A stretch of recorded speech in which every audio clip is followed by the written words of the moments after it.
Tesla CEO Elon Musk తన కుటుంబం గురించి ఆసక్తికర విషయాలు వెల్లడించారు.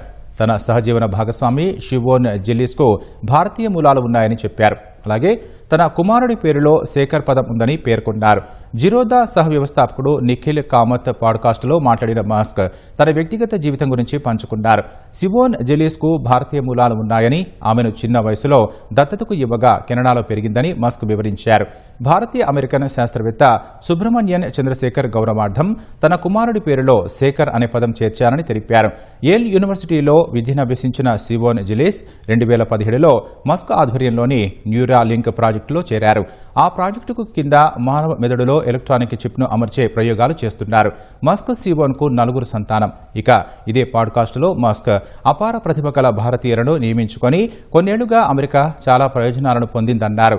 వలసలు, వీసాల దుర్వినియోగం, అమెరికాలో స్థిర నివాసం తదితర విషయాలపై ఇటీవల ట్రంప్ కఠిన నిర్ణయాలు తీసుకుంటున్న తరుణంలో మస్క్ వ్యాఖ్యలు ప్రాధాన్యం సంతరించుకున్నాయి.